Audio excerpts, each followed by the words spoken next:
If you're a parent, you're going to take away so much from this episode. And even if you aren't a parent, this episode is still full of great information for you too. Today's guest holds a Master of Science in Nutrition and Dietetics, is a registered dietitian, certified detox specialist, master herbalist, Lyme specialist, and mental health specialist. Based in New York, she is a proud owner of Biomedical Healing for Kids, a virtual private practice. On this episode, we discuss her personal experience of her son regressing and being diagnosed with level 2 autism at 19 months old. After years of gaining little to no progress, she took matters into her own hands and began to completely change the trajectory for her son, who is now verbal, doing amazing in school, sports, and living a completely normal childhood. Welcome to the show, Greer McGuinness. Thank you. Thank you for being here. And I know you're in Long Island, right? Yeah. So what's the weather like there? Because here it's been 80 something all week and it's freezing today. So I'm like in my sweatshirt today, hunkered down. Yeah, no, we had like one nice day last week. It was like 70 and now it's back down to like 55, 56 degrees. I'm like, all right, I'm over it. Yeah. So this is like a bipolar time of year for you there too. Yeah, for sure.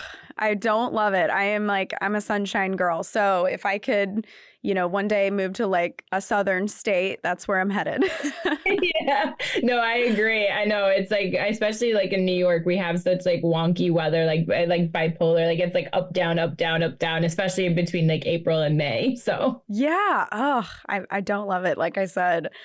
We have so much to unpack, like we were talking about right before we started recording, is I'm super excited to have you on and really just dive into everything that you have to share. So when your son was diagnosed, were you already a dietitian, a detox specialist, and an herbalist, or did that come?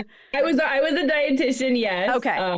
I was a conventional Western medicine trained dietitian. I had been a dietitian for roughly, I think about 5 years or so at that point, when I was pregnant and had my son. But I was not in functional medicine until he did regress, and that was around the age of 2.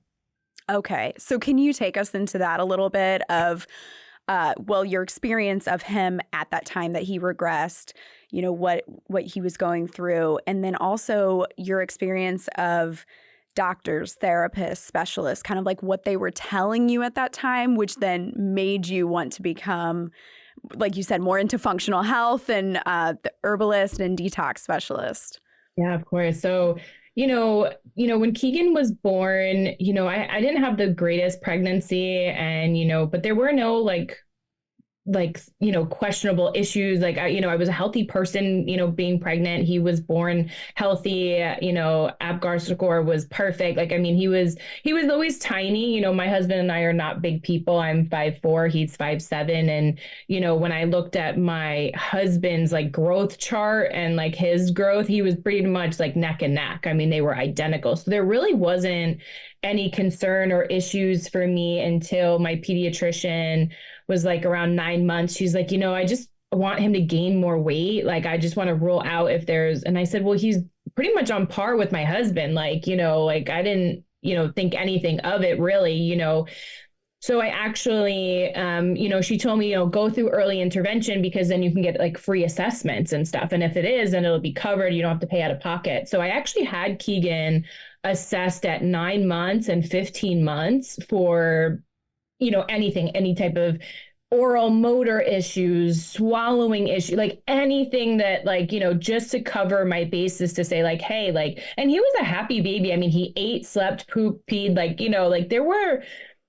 he was the dream baby. He really was. There were no, he just was a slow grower. Mm-hmm. And I had a speech therapist and an occupational therapist, both at 9 months and 15 months, come and evaluate him. And they were there's nothing here. There were no red signs. There were no red flags. They didn't even bring up autism. It was just maybe just, go to GI, rule out, celiac or, thyroid issues and stuff. And we did all that and everything came back fine. And so I just was like, I know it's not a GI issue because he's pooping well. Like he wasn't gassy. His stomach wasn't bloated and stuff. Like there were no again, red flags for me as a clinician either. And then between the ages of 1 and 2, Keegan had a ton of ear infections. And of course, being Western medicine trained, it was put him on antibiotics. So he had multiple rounds of antibiotics between the ages of 1 and 2, just doing all the wrong things to me. Now, when I look back, I could have fed him better, worked on his nutrition. And then there was a point in time where around 19 months, I had a babysitter while I was working. My husband and I both worked, and I had a babysitter. And it was a Friday night, and I'll remember she called me and she said, Greer, Keegan hasn't said a single word all week. He stopped calling me Monica. He stopped talking, like he would talk to the dogs and stuff. And I was a first time mom. I was working like 50, 60 hours a week traveling and stuff. And, I just chalked it up to he wasn't talking at night because he was so tired. I didn't think anything of it. And so he was fully verbal and then went to nonverbal. Yeah, I have videos that I posted on my Instagram that I found of him actually talking to the dog at like 15 months. He was like, hey, stop it. Like, he was talking to the dog, like interacting, pointing and stuff like that. His first words were baby at 9 months. He had phrases like ready, set, go, or where is it? There it is. He had words and communication. He was pointing, and he would actually play interactive, perfect, play like a kid should be until that week that he regressed. And that weekend, I remember just literally sitting on the couch, observing and watching him that whole entire weekend. And all he wanted to do was watch Mickey Mouse. He pulled a bucket, like a tub bucket, and sat in the bucket and would just scream from morning to night. If I didn't see this happening, I would have never believed it in a million years. It was the fact that I just watched my healthy son go from being able to talk, point, communicate, look at me, call me mom, and then all of a sudden to sitting in a bucket within a week and just scream if I didn't have Mickey Mouse on, and having meltdowns and tantrums. I was like, what just happened to my kid? Oh my gosh.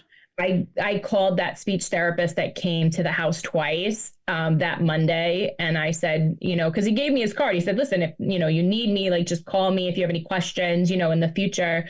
And I called him to let him know. He's like, we need to see him now. And early intervention came in and they said he meets the criteria now for moderate autism. And I was like, what just happened? It felt like a gut punch. I'm like, you guys came twice. They were like, listen, we don't know what happened. But we're just looking and observing right now, we're not the specialist. You'd have to go to a developmental pediatrician. And that was a 6-month wait to go to this professional developmental pediatrician to tell me after a horrible 1-hour appointment that was absolutely horrendous. That she's like, yeah, your son has moderate autism. Here's some handouts. We'll see you back in 9 months. And I'm like, I had my list of questions, why did this happen? What why is he screaming all the time? And she just kept going, I don't know. This is just how autism presents itself. And I'm sitting there going, you're the specialist. You're supposed to be yeah. Oh, what a helpless feeling as a mother, as a first time mother, especially oh my gosh. Yeah, it was, like I said, it was a gut punch. I literally left the appointment and my husband and I just found out I was about 7 weeks pregnant. And as soon as I was leaving, she was like, oh, you might want to just go get genetic testing done to make sure in case you have any more children that this isn't genetic. And I'm crying, Right. My husband got in the car. We were just oh my God. Yeah. Oh my gosh. never in my wild, I was mortified. I was mortified at her. I was mortified at the system. I even took him to another hospital called Children's Cohen's to do a separate evaluation because I wasn't thrilled with her. I mean, she didn't even look at him. Like she listened to his heart and just did an intake and then was like, okay, your son has moderate autism. And I was like, how do you know? She's like, I'm just guessing. It's just my feeling. And I was like, okay, well, wow. I'm a scientist. I like numbers. Mm-hmm. Yeah.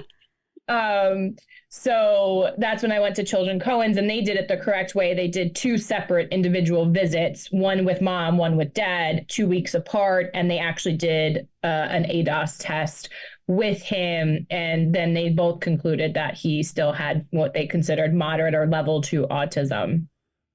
Oh my. Wow. So at this point, you're basically everyone that you're seeing, as a professional is telling you, this is just autism. This is just how it is, and you're the new autism in quotations. The new autism is regressive autism. This is how it presents now. Wow. Yeah. So let's start where you were at what point you decided to then start taking matters into your own hands. Yeah. So, the problem was being a first-time mom, being a clinician, everyone, especially, my husband was like, listen, you got to take yourself out of this equation. Like you need to be mom and not practitioner. And that I will regret doing because for, 2 years, I just did what everyone told me to do. I just did the therapies. I mean, he was doing school half days. And now he started at 2.5 going to school on a bus, talk about freaking out because your kid can't talk and tell you anything. Luckily he was the first pickup or last pickup and first drop off. So and the school was around the corner. So, but still it was and he loved it. So thank gosh, but he was in school half days for 4 hours. He was getting over 20 hours of ABA therapy, speech therapy, and educational therapy. Then we had Saturday morning play groups. There was no time for anything. And we did that for a good 1.5 years. And then by the time he was 4 and his baby brother was born, his baby brother was actually born with mouth ties, lip, tongue, cheek, buccal ties. He had 4 ties that had to be cut by the time he was 1 year old. And I actually had a lactation consultant because I was having a lot of trouble with breastfeeding and stuff because of his mouth ties. And she was a crunchy mom, and because she was a lactation consultant, and she was like, you should do some more digging. We did the genetic testing with a geneticist and for Keegan, and everything came back normal. They called me, they're like, hey, everything's clean. And I'm like, I'm confused. Yeah. Now I'm very confused. Right. Because, going to school, being trained, we were taught autism has a genetic abnormality component. There's either a deletion or something is wrong. And they're developmentally delayed since birth. Like they're not hitting their milestones. They don't talk, et cetera, et cetera. So now I'm even more confused. I'm like, okay, we regressed. Genetics is clean. What is going, I just, I was so confused. And I had a friend who's a crunchy nurse. She was a nurse. She's a mom. I never knew how crunchy she was. I just knew she made elderberry syrup. That was my extent. I love this term, crunchy mom. And she would, she never pushed anything on me, but she would leave me breadcrumbs. And she would just say here, maybe join this Facebook group. I think there was a lot of information I was reading about, and it started opening up the doors for me. So when Keegan was about 4, I started really, researching more because it was getting to the point. Keegan was 4. His verbal behavioral assessment was a 56, which means completely verbally deficit. You could take Keegan into a kitchen at 4. He couldn't even name a stove, a kitchen, a fork, a spoon, a plate. He didn't know the names of them. He didn't hold a pen, couldn't write, couldn't do anything. Wow. So I joined some of these Facebook groups, and that they were talking about gut health, and they were sharing research studies, which I think is really what got me my interest in, because, moms can share whatever, but when you start sharing research and actual information, I'm and it was information that I'm why was this not told to me? Like we're like these moms are finding all this amazing research, and I'm sitting there going, I went to an expert and like zilch. So once I started around four and a half, within 6 weeks, Keegan picked up a pen and started writing his ABCs for the first time. Whoa. And I was like, my husband like looked at me, he's like, what did you do? Yeah. I don't know. I put him on some supplements. Yeah, because it had been a couple years of just nothing, and you're hardly to no progress.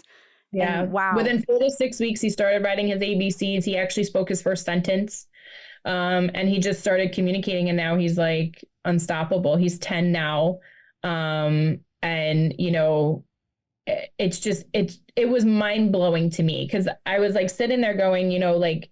My husband's like, how did this happen? I said, I don't know. And within 6 months, his VB MAP score, which is that verbal behavioral assessment, went from a 56 to an 8.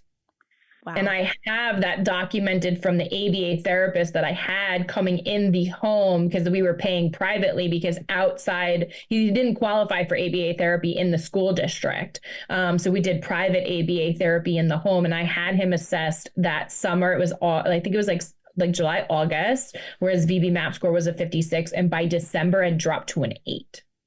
Oh my gosh. The lower the score, the more, you know, normal verbal you are. So it was like, they were like, what did you do? Like, how did you do? And I was like, I hit the ground running, and, you know, I left working in healthcare altogether and started working in functional medicine. I started working with functional lab companies, learning how to interpret functional labs for providers and to other parents and stuff. And I just continued to work off that information and do deep dive research. And unfortunately, there's not a ton of information out there, or even when I was doing courses and classes, like, you know, and with herbals and stuff, like I wanted to take herbal courses because a lot of the functional medicines use herbs. And I wanted to make sure that I was doing it safely, especially for children, because there is no safety standards or people who really do this for parents and practitioners. So a lot of things I had to learn and like manipulate on my own to create, because there just wasn't that information out there. Mm-hmm. Yeah. So that brings me to talking a little bit more about things that you did start doing. And so I know one thing that you talk about a lot in your practice and on your social media is detoxing and toxins. So if you can dive into that a little bit, like what things you started maybe detoxing from him, and things that were probably causing these delays. Yeah, so I ran tests. So there's functional medicine tests for like stool tests and toxin testing, like heavy metals, mold, environmental toxins. And I ran them on him, and then started looking at like what like the problem areas were. And one of the first things I started doing was like working on his gut function, you know, because he had tons of yeast overgrowth in his gut. Like he was a mess. Like his gut was just from so many antibiotics and not the greatest diet and things like that. He also carries the HLA-DQ2 genetic variant for celiac disease, which means he has like a 70% chance of developing celiac disease at some point in time in his life. So unfortunately, gluten like really does a number on his system and his gut. But he has ARFID, which is avoidant restrictive feeding intake disorder, which is a psychological disorder that can correlate with autism about food. Like he panics and freaks out if he doesn't get his like safe foods. So that's been a work in progress. So getting him off of gluten, dairy, and things like that, getting rid of the yeast in his gut was like really like step one for us. And then slowly working on detoxing like heavy metals and environmental toxins that were just accumulating in his system and causing that disconnect between the brain and the mouth. It was, you know, what was interesting is like he had he was smart. Like he could spell. Like this kid at 10 is like a crazy speller. But writing and stuff, like he's still like behind with like some of his writing and reading comprehension, which is fine because I kind of expected that, especially between COVID and stuff. He was like, COVID hit when he was in like kindergarten through like second grade, which is foundational reading skills. So that really put a lot of kids behind too. But when we started doing the detoxing and things like heavy metals and stuff, like all of a sudden it was like a whole new world opened up for him, and like the floodgates open. And once you started removing them, it was like here, like I was paying attention this whole time, but I just couldn't get the words out. And then all of a sudden he was able to communicate and start talking to us, and just being able to tell us like how he feels or if something hurts. When your kid is crying and they're nonverbal and you're like, what is wrong? And you're thinking of everything. It's really hard to navigate. So being able to like communicate with him. And like I said, he didn't start really talking till he was, closer to 4.5, 5, and actually in full sentences, which was like, people were like, what, like, wow, like just speech explosion. Mm-hmm. And these are things that he, like you said, heavy metals, yeast overgrowth, like all these things are coming from foods, water, or what are these things that that can cause this in a child's body? So unfortunately, as moms, if we have mold, heavy metals and stuff, like I have amalgam filling still that passed on to Keegan, unfortunately, as well. So like moms pass on a lot of toxic burden to their children just in utero. It's like they've tested and found over 298 different types of chemicals in cord blood, which is insane. Kids, 100% of kids are testing positive for forever chemicals, which are PFAS chemicals. So these chemicals that don't break down, they don't biodegrade. Heavy metals don't break down, they don't biodegrade. So when we give birth, and even unfortunately sometimes with breastfeeding too, we do continue to pass on those toxins to kids from day one.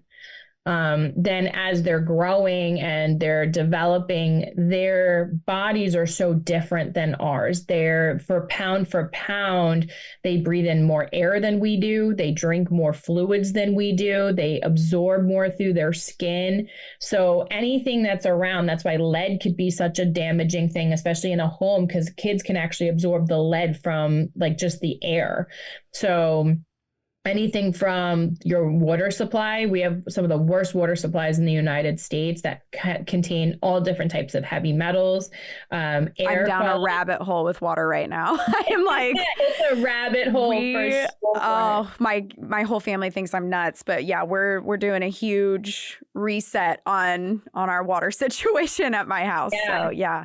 My husband used to say, oh, we have really great water in Long Island. It's like, okay, the water supply that you're looking at in the big tanks that they're testing, yes, they could be pretty decent to a certain degree.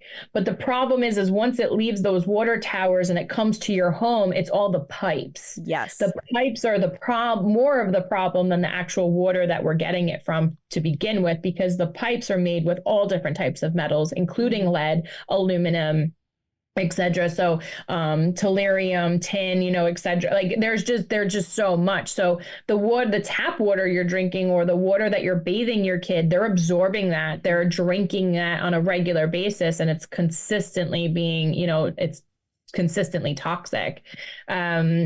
Air quality, they've found like aluminum, strontium, and a couple other heavy metals. And air quality, especially depending on where you live, if you're in an area that has tons of golf courses and stuff, they're going to spray glyphosate and pesticides that have heavy metals in them. Even chemtrails and stuff have tons of heavy metals in them. So it's anything from water to air to your food. I mean, they've done tons of crazy posts about just heavy metals in baby food.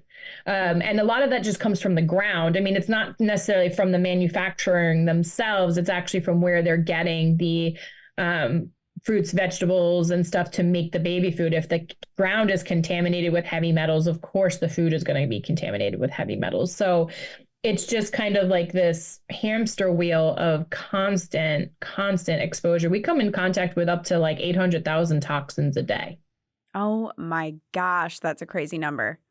Yeah. I If you believe think it just though. when you step outside, the thing, I mean, just think about how much makeup we put on, especially women. We could do up to like 11 different types of things, mascara, makeup, etc. And all of those have different types of toxins in them, your body wash, shampoo, conditioner. Then you step outside. Now it's glyphosate, gas fumes, petroleum, like perchlorate, like it's just, it bombards you every single day, but we don't think about it because we don't see it. Right. So in this environment that we live in these days, I mean, it is the times that we live in. We should probably be detoxing regularly then. Yeah. So how often would you recommend doing that? So detox is like a way of life. So there's one of the things is, when you see detoxes and they're like green smoothies or something, that's like bogus stuff. Like that's not that's not real, that's fake. There is a real term for detoxing in the medical world, and it's no different than if someone overdosed and we stick charcoal down their throat to absorb all the toxin chemicals. That's a detox, essentially. That's the same thing. So, what we try to do and what I try to teach my families is my rebalance method, where it's basically working on the gut function, where we have to have a working gut. And that's the problem, is many times we don't know what's going on in our microbiome.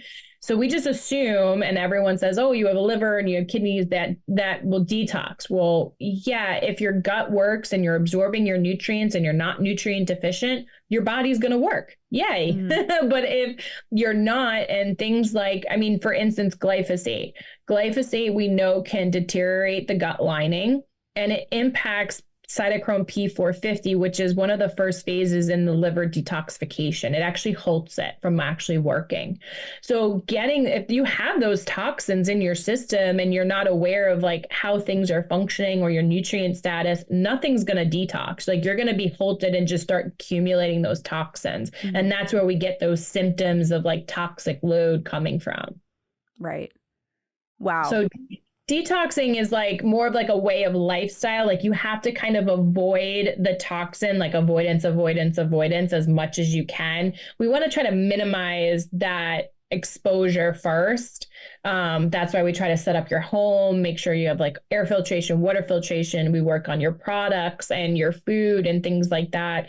Just trying to control what we can control first. And then we'll do testing to see where you're at and what needs to be detoxed, because every toxin will be different in detoxification. So it's not just like, oh, take binders or zeolites and stuff. It really depends on what that person has in their system. Yeah. And so I want to kind of go back to your son too, real quick, because you said he's now 10.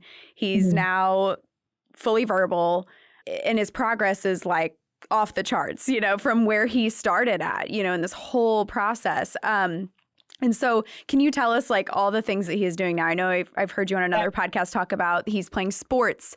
He's great at math. So is he still considered to be on the spectrum? Yeah, I mean, I've never retested him yet. So in order to lose the diagnosis, I would have to get another ADOS test. And right now to get on a wait list is like 9 months or more. So I really don't want to take that appointment away from somebody else who really does need that appointment. Right now, he's still in a self-contained classroom, which is a small classroom, which works, and I don't want to change it. I'd rather him get more one-on-one support earlier on, and then hopefully when he gets older, he doesn't need it and he's not going to struggle.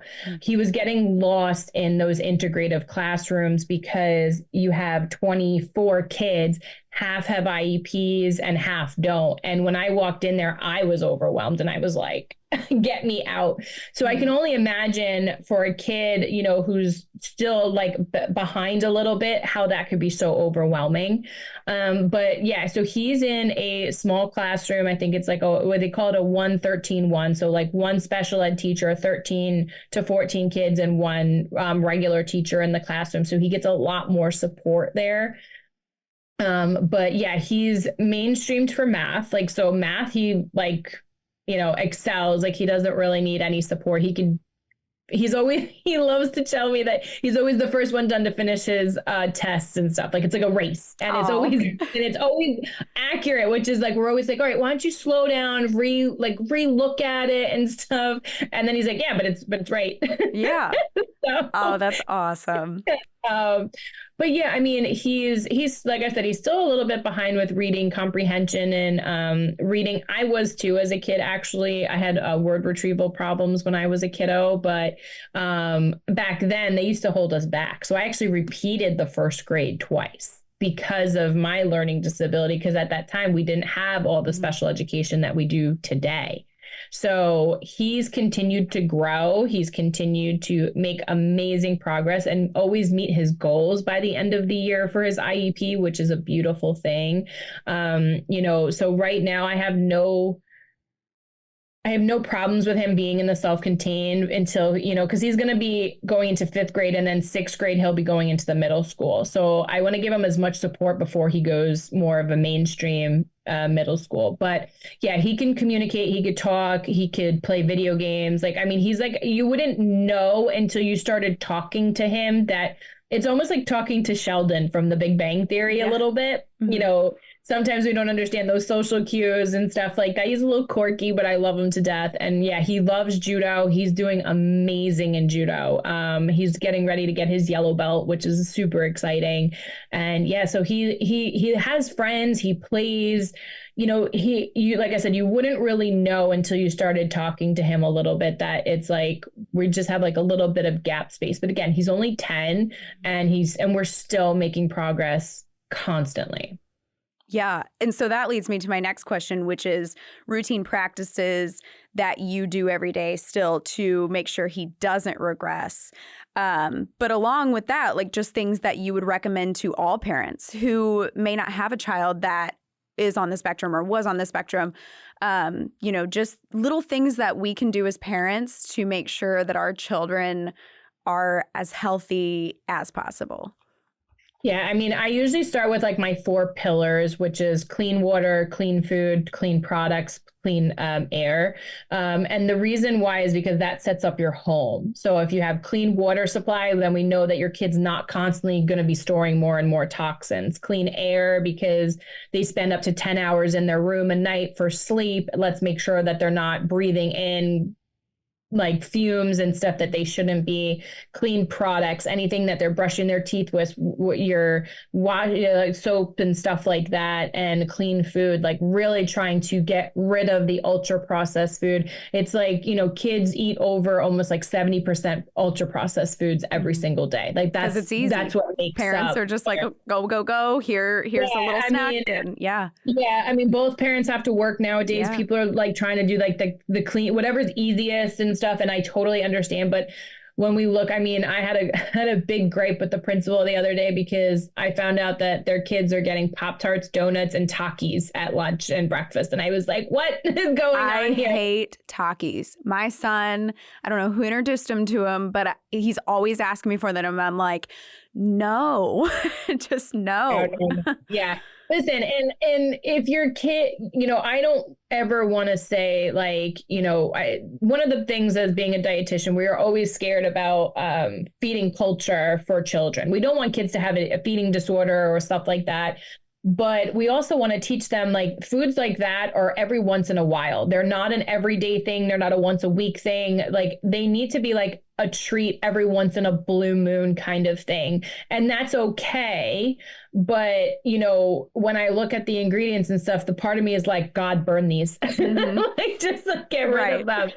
But, it's hard because especially for Keegan, who carries the genetic disorder for celiac, who has a 70% chance of developing celiac disease, that's a significant, severe issue that we have to work with him on and explain to him, listen, like, I understand you want pizza like the rest of your friends from this pizzeria, but unfortunately, because of the way that your celiac markers are coming back, we're getting closer and closer to that actually happening. And that's what we want to try to avoid as much as possible. It's hard. It really is hard with the amount of stuff that we have out there. Like these kids, I mean, even if I take my kids grocery shopping and we go to get our normal waffles, they'll see like the cool, like Fruit Loop waffle. And they're like, oh, look, it's pretty, it's cool, it's vibrant. Like, I want to get this. And I'm like, no, we don't, that's not something that Yeah.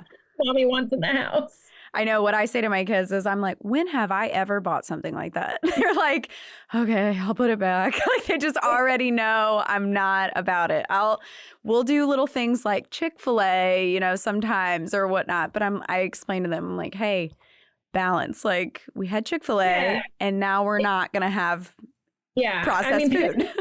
Parents ask me this all the time because many of the times our kids have to be like gluten, dairy, corn, soy free. That's like a lot of things. It's basically just living off of whole foods and, nothing really too much processed, and people are like, is this forever? And it's like, sometimes it is a forever thing and sometimes it's not. Like for me, I've done tons of work on, my gut and detox and stuff. But if I eat anything that has corn and soy, I'm like a histamine reaction. Like it looks like I just stuffed my face in a bowl of petals and now I have like watery eyes, runny nose and stuff. And it stinks because I love Thai food and I love sushi. But like if I eat it, I'm just like, with any type of soy or anything, like I'm just like a hot mess. So, sometimes kids can grow out of things. Sometimes like as they continue to develop and change, like again, like their bodies are just developing so much at such an early age that, sometimes we have to like work with them and just for some time and then assess as they get older. Mm-hmm. So leaning into that more, let's talk gut health a little bit. I'm assuming you recommend probiotics. We've heard that a lot lately is kids probiotics. So what are things that you would recommend to promote good gut health for your children? And then, types of probiotics that they should be on? Because I feel like there's so many these days and some of them contain more than you want to get, like just not that great of ingredients. Because I know when I was researching a probiotic for my children, I was like down another rabbit hole and found that there are so many that have like sugar and just stuff that they don't need. So if you can just give us a little bit on that. I love probiotics. Probiotics can be super helpful in kids. And I've seen tons of kiddos that have, taken supplements and especially probiotics and it completely helped their microbiome. What we want to be careful of a lot of the times is like some of the probiotics are just single strain, like Culturelle. It's a lot of times it's just acidophilus, like Lactobacillus acidophilus. And that's only like one microbial species. And we have so many more. So sometimes what I'll say is let's mix it up.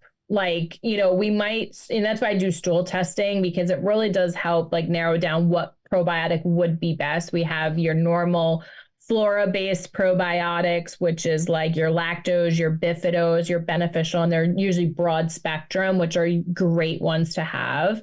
Then you have like your new like spore-based and bacillus strains, which actually help to rebalance and the growth of the gut as well. And so there's no real, like I've never really met a probiotic that I've used so far that I hated, like they're not, there's some that are like, better than others and some that do way more for the gut. It just really depends on that child's gut, but rotation is key because like if you're just going to have your kid on the same probiotic for like a year, you're just giving those same strains over and over and over again. And that could definitely mess up the microbiome a little bit because there needs to be a happy balance. So if your kid doesn't have like yeast overgrowth and issues, you could do things like, fermented foods, resistant starches, polyphenol foods, like your bright colored fruits and vegetables and beans and stuff. Like you could do it that way too. But probiotics could be, I love them. It just really depends on that child and how they're going to respond. I've only had about maybe 5 kids that anytime they've ever been on a probiotic, they've actually regressed. And it's a very like small percentage of kids that that's happened to. And it's usually that their guts are just such in a like bad spot that just the probiotics just don't settle well with them by any means. We've tried multiple ones. So usually we'll do like different types of foods and different ways of feeding the microbiome than using probiotics. Mm-hmm. That's good that I've actually never heard that you need to swap them out. Because like you said, the certain strains of the certain probiotic that you have. So that's interesting because I think we're coming up on 1 year of my kids being on this specific brand. So I'm already like, okay, new probiotic.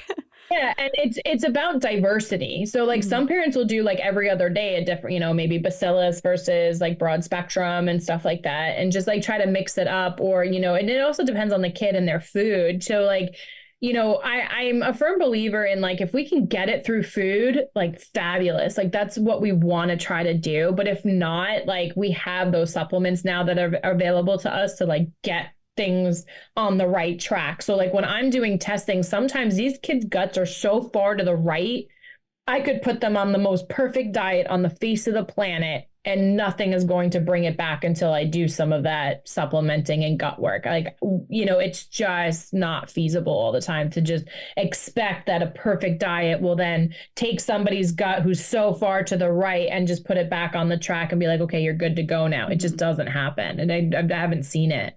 Yeah. Like there's other practices we have to go with. Yeah, we have to kind of work, you know, sometimes, because what happens is when you don't have enough beneficial microbial species, like if your lactose, bifidose and stuff are low, all of a sudden those pathobiomes, those ones that are, we call pathogenic, it's like a weed in a garden. If you have a beautiful garden of all your flowers and then you go away for the week, if you don't tend to those weeds and keep them in check, they're going to take over the whole entire garden and kill your flowers. That's exactly what happens in the microbiome too with those pathobiomes. So we have to constantly sometimes maintain and weed the garden and see what's going on so that we can make sure that we have it, you know, it comes back every year and blooms and stuff and it doesn't get killed. Ooh, that's good. I like that. I've never heard it put that way.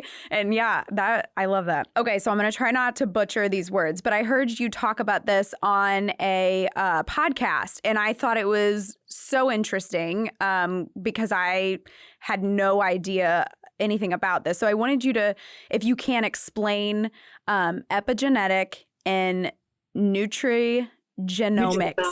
Yes, nutrigenomics.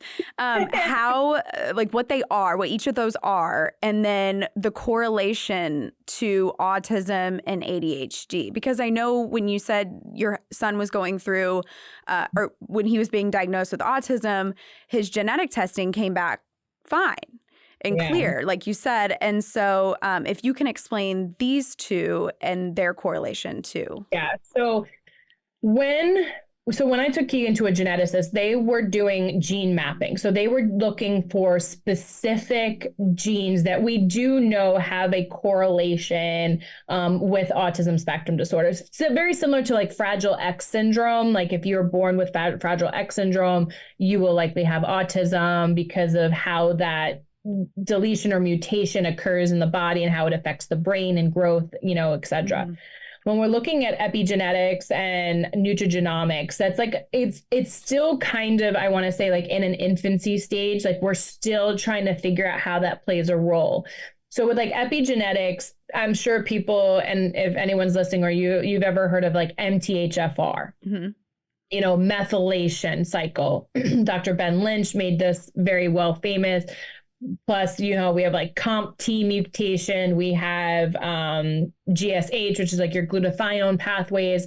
So we could have a genetic abnormality that occurs that causes X, Y, and Z, you know, so like if you have a Fragile X syndrome, it can cause autism spectrum disorder. With like epigenetics and nutrigenomics, epigenetics is basically looking at other types of mutations and saying, how does this play into a cause of a condition? So like with MTHFR, if methylation is halted, this is your ability to detox properly, and you accumulate and bioaccumulate toxins because your methylation cycle isn't working correctly, that could be a cause of a medical condition. And we do know with methylation and high homocysteine levels, there's over 60 conditions associated with that. That's more of like your epigenetics. With nutrigenomics, that's more or less how you're converting nutrients in the body. So like vitamin A, we take, you know, it's how we take beta carotene that you eat from like a carrot and convert it into its normal state of what's needed in the human body. Sometimes people have a gene that interrupts that, or they have mutations that don't let the beta carotene convert to like palmitate, so that's why if you take a supplement and you have positive markers for vitamin A issues, we would say don't take anything with beta carotene, take something with palmitate in it. It's more of the active form because you can't convert beta carotene correctly. So those are things that are still kind of in the infancy stages, unfortunately, just because we're just still learning about the genome and how all that plays in, because you could have one gene. I mean, we get 27,000 genes from our parents. Then we're pulling one of those 27,000 genes and trying to correlate it to other health medical conditions. That's a lot. That's hard to do. So we do know that we do have some of those genes that can play a role with autism, but it's not going to ever be like my first course of action. Because with something like methylation, we need nutrients. You need your vitamin D, you need your zinc, you need your B12, your folate, you need all those to work properly. So if you're deficient, your methylation cycle is not going to work anyway. So I don't really, so I try to my best to make sure that we get the foundation pieces right. And then we can always look at genetics later on and say, okay, this is where we need to kind of focus a little bit on for the future. Because now that you know that maybe you have issues with converting something or you're deficient in something, we know that for the future to make sure that we're getting the proper nutrients in that person. Yeah, that's so good. Because I myself am going through a thyroid journey right now of really more along like the functional side of things and just trying to like heal and get my body working properly. And that's something that I've been learning a lot about with myself just through my doctor is the methylation process and how like, okay, I can be eating foods that are rich in iron, but maybe my body just isn't processing it and using it. Yeah, I mean, there's a lot of different, like, especially for thyroid with like iron. I mean, if you have H. pylori, which is in the upper GI, that loves to eat iron. So that could like kill your iron. If sometimes you have like a lot of kiddos that I test, they actually have sometimes like really high levels of iron, which means that they're having issues with inflammation and they're actually not utilizing the iron as best as they should be because now it's just free floating and it's causing too much inflammation in the cells. So iron is one of those ones that could be such a wonky marker. Yeah, I'm finding out a lot about it all. You'll do another deep dive. Yes. Yep. Oh, I got like 10 open right now, 10 deep dives going all the time. Okay, so the last thing I really wanted to touch on with you is as an herbalist, you have a very like naturopathic way of treating illness that I've seen like through your Instagram and stuff like that.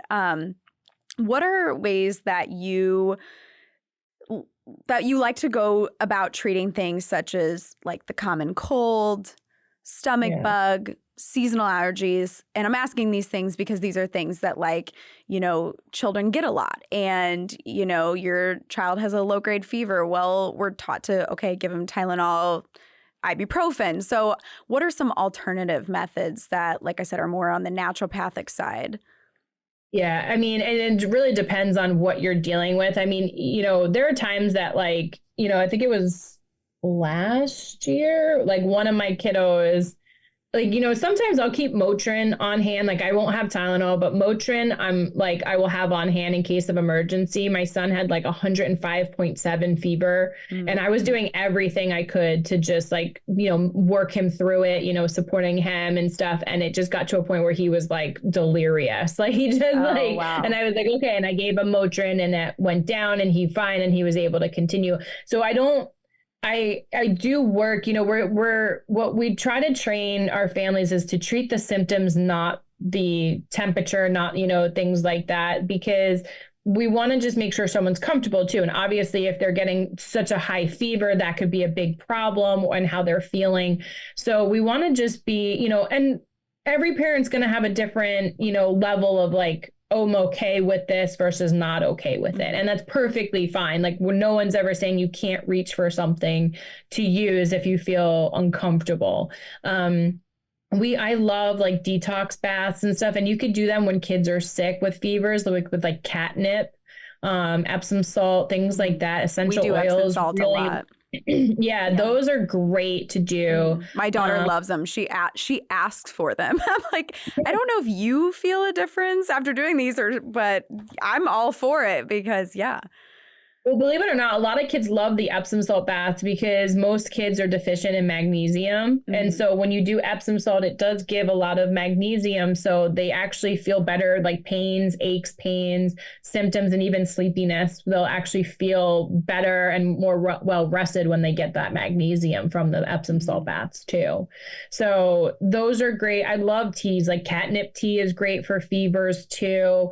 I use a lot of like natural, like things like quercetin, vitamin C. Those are great, like antihistamines for kiddos.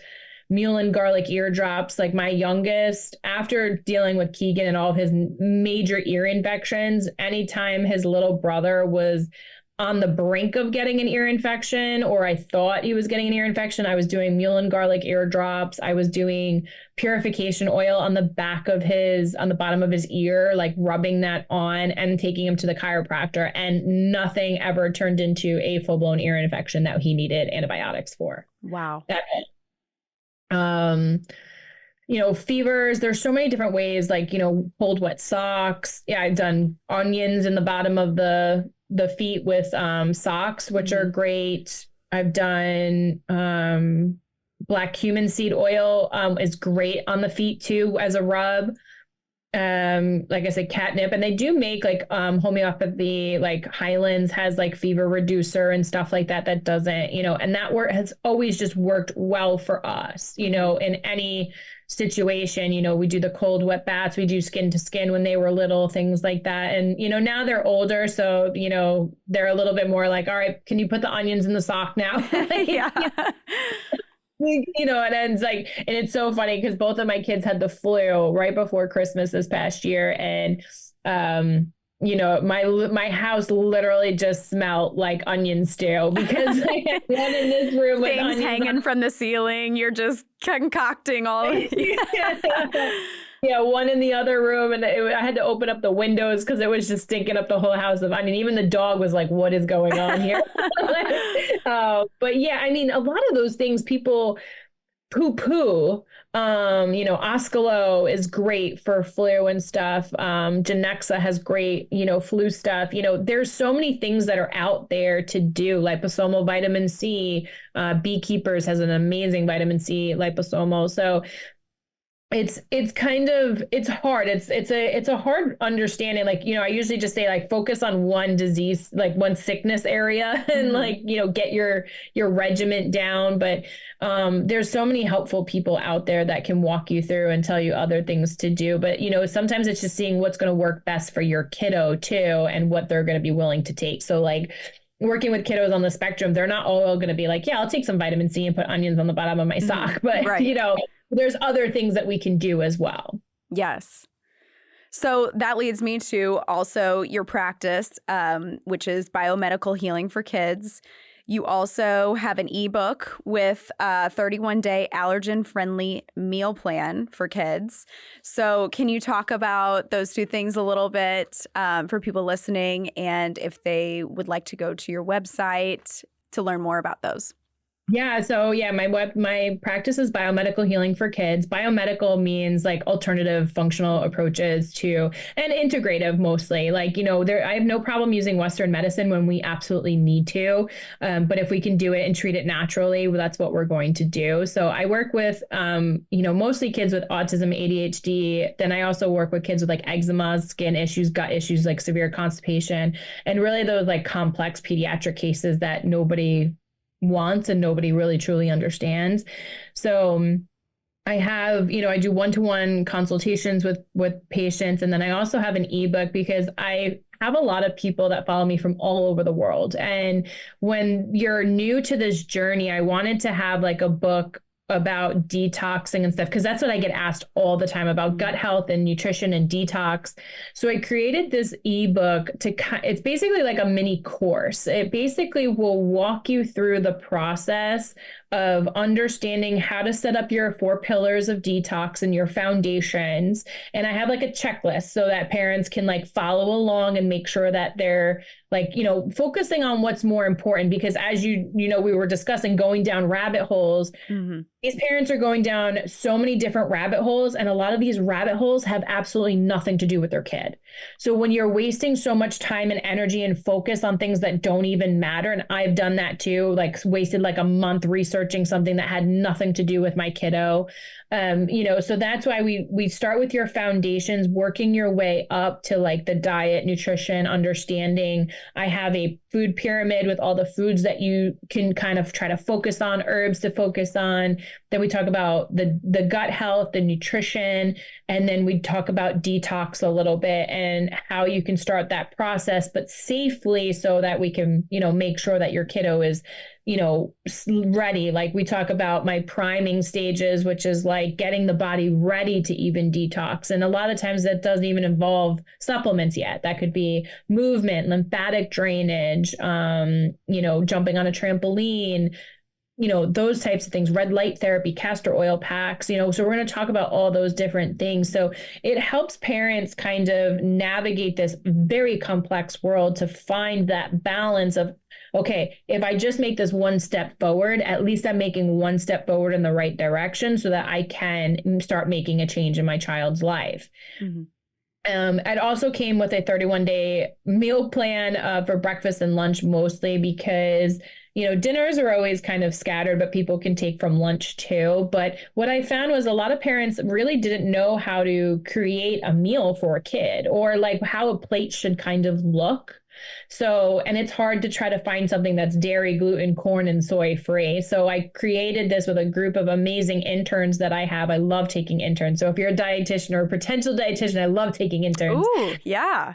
Yeah, they love to help put these together. And it really did help a lot of families start to find other real fun, kid-friendly things that they could give their kiddos for breakfast or lunch. So we can get that diversity going. And that's, we're routine individuals and we love to eat the same thing a lot of the times. And we need to start diversifying as much as we can. Yes. And so this is www.biomedicalhealingforkids.com is your website. Yep. Perfect. And that's where you'll find your ebook and how to work with you and all your resources. I mean, you have so much on that website. Like you can't miss a single piece of information you're looking for because you have so much. Yeah. It's like I said, it's a big world. There's a lot of info. There is. Yeah. And I think you place it great. Like you said, you can land on a million rabbit holes, but you kind of put it on a straight line for people. And I think that's great. That really helps parents get to solving their children's problems. So yeah, that's awesome. And social media, you're on Instagram for sure. I'm on Instagram. I definitely have I have TikTok. I'm not big on TikTok. I tried. It's hard. TikTok is a tough platform. I feel like you're either one or the other. Like everyone that I talk to, they're like one or the other is their main one. I don't like TikTok too much. But yeah, I'm on Instagram at Biomedical Healing for Kids. And I do have a private Facebook group, same Biomedical Healing for Kids, which I created first. And that was back when I started really working with Keegan to showcase what his progress was and to share research and information I was finding because I needed an outlet. And at the time I just wasn't big into Instagram, but yeah, I needed an outlet to share what I was learning, what I have found, and Keegan's progress. And then that's how Biomedical Healing just kept evolving into what it is today. Yes. Well, Greer, I think what you're doing is amazing. I love following you. I hope everyone loves this episode just as much as I have. I've loved this episode and I'm so excited to share it. And thank you so, so much for giving me your time and coming on here to share your knowledge. Thank you so much for having me. Again, I enjoy everything that you do and, helping me get more of the message out and our story and progress and other people's progress is really how we start making a difference for kiddos because, most people just won't listen to us. So it's helpful. Thank you. 100%. Well, thank you. As always, I appreciate you all so much for listening. My goal is for these episodes to at least help one person in some aspect of their life. So if you like what you hear, don't forget to follow, like, subscribe to the show, as well as follow us on social media at Inside Voice Pod. Thanks.